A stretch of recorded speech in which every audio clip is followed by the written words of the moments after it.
know my new book is out. It's ready for pre-order, and a lot of what I'm going to be teaching you today has I have a whole chapter on metabolic health and menopause in here. So put in the comments if you've pre-ordered. If you haven't, please go pre-order. This book is really special, and you'll see when you get it. There's a lot in it. It's a new lens in which I'm hoping we can all look at menopause, a positive lens. And it's all about how your brain rewires itself for the better, so that where you're going is good, I promise you. And that's what the book is really showing you. So, okay, let's dive into the study. The study, just so we know, it was done in South Africa, and the title of the study was Metabolic Syndrome in Perimenopausal and Postmenopausal Women. So when we break the study down and we look at it, here's how the study worked. And this is, I want to kind of walk you through the thought process, because I think, and I've said this before on lives and on videos, is we hold science up as the end all be all, but yet science is highly curated. I mean, you're literally taking people and you're just looking at one aspect of their life. And we don't always take in all the other aspects. So there are some holes when we look at science, which is why whenever I bring you an article, I leave it up for you to test it on yourself and see what works. It's called N of 1. You now be the subject and see if this finding fits for you. Now, this particular article was published in the American Journal of Obstetrics and Gynecology. It was just printed, like fresh off the presses. And they looked at 680 women who were living in South Africa. And they were split into two groups. Half of them were perimenopause and half of them were postmenopause. And this is really important because the metabolic difference between a perimenopausal woman and a postmenopausal woman can be big. So I'm happy they split them into two groups. And what they tracked is they tracked metabolic function, which is just a fancy term for your insulin sensitivity, how well you use glucose when you eat. We'll break this down in a moment. They also looked at sleep. They looked at weight. They looked at menopause symptoms, and they looked at a few other health markers. And this is what they found. Their biggest finding was that menopause puts you at risk for metabolic syndrome. Okay, let me put that into layperson's terms.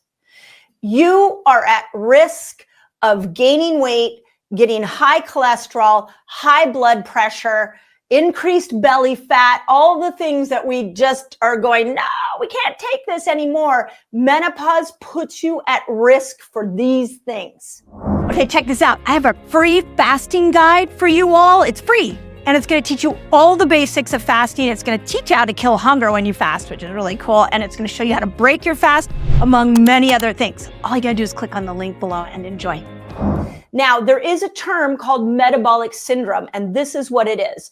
You have metabolic syndrome if you meet 3 out of these 5 criteria. And it means that you have to meet these 3 out of 5 criteria without medication.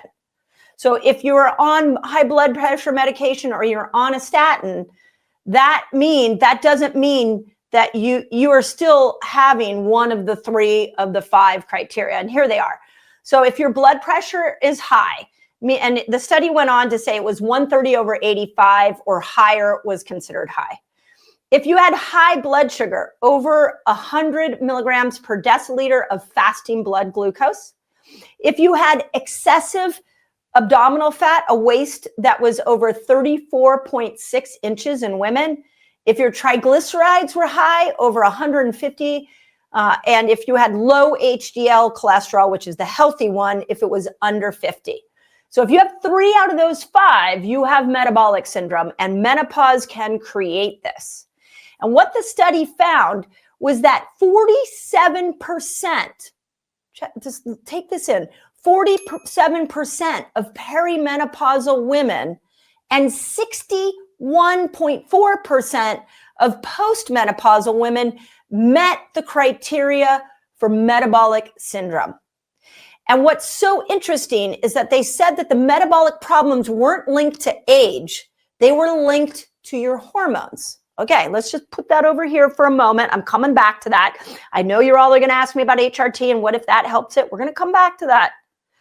But what they saw was that as estrogen declines, which typically starts somewhere in our 40s, they saw a loss of insulin sensitivity. So what is insulin sensitivity? The insulin sensitivity means your ability to eat food and get that food into the cells to activate energy and give the cells what it needs to be able to do cellular function. That ability goes down. And when your body can't get food into the cells, guess where it puts it? It stores it around fat. It puts it around your belly.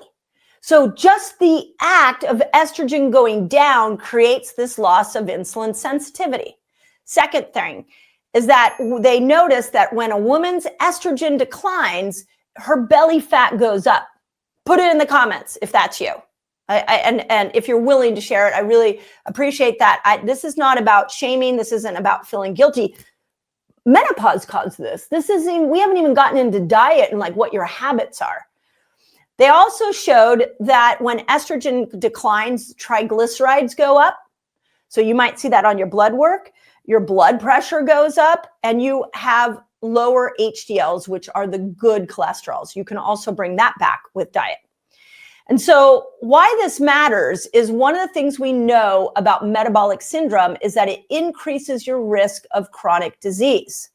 So there was a study done in 2023 that showed when you have metabolic syndrome, you have a 24% increase in all-cause mortality risk, a 44% increase in heart disease, and a 41.5% risk in type 2 diabetes. We also know that metabolic syndrome is a massive contributor to Alzheimer's risk. And there was another 23 study that showed that people with metabolic syndrome are several times more likely to get Alzheimer's.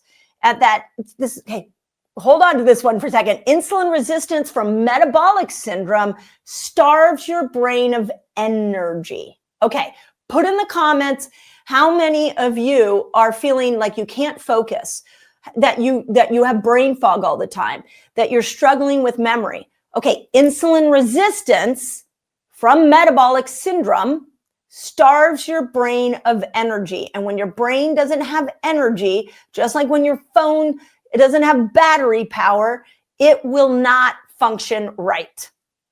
And one of the challenges with Alzheimer's is that if your brain, it doesn't have energy, then it also cannot clear out toxins, which is another contributor to Alzheimer's. So now they went on to say that it wasn't just weight gain and energy problems and brain fog and all of that menopause created through this metabolic syndrome, but they're also saying that sleep problems and hot flashes, same study, are all indicators of insulin resistance that is happening due to the loss of estrogen. I don't want you to waste money on supplements. Your body's a miracle. Buy the right ones. Sometimes you don't buy them at all. Check out this video so you don't waste money on your supplement. When we do the same probiotic over and over and over again, what we're doing is we're creating a monoculture in our gut.